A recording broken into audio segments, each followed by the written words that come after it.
Euh, Pourquoi est-ce qu'on a utilisé du bois à la place de la maçonnerie sur l'opération Jadéo? Alors, le bois, à l'inverse du ciment, a absorbé du CO2 en grandissant, en croissant, s'il est laissé dans la nature, en pourrissant, il va réémettre ce CO2.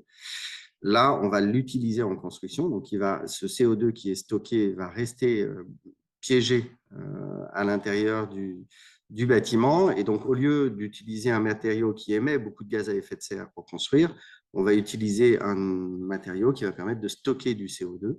Et donc, on va avoir un effet positif, contrairement aux matériaux de maçonnerie traditionnels qui ont un effet négatif sur l'environnement. On a un confort d'hiver qui va être supérieur parce que le bois ne prend pas la totalité du mur. C'est juste des montants qui sont nécessaires pour assurer la tenue structurelle du mur.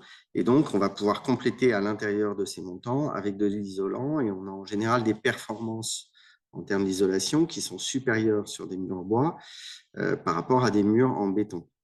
On va avoir par contre des bâtiments qui sont plus sensibles à la chaleur et donc avec lesquels il va falloir trouver des isolants spécifiques qui vont permettre de corriger cette sensibilité à la chaleur.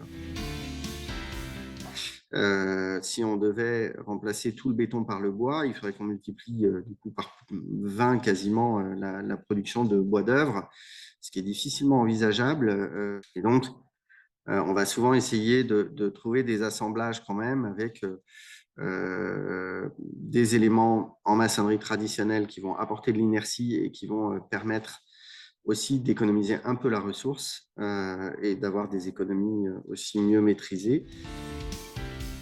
Des bâtiments en bois, il en existe depuis très longtemps, depuis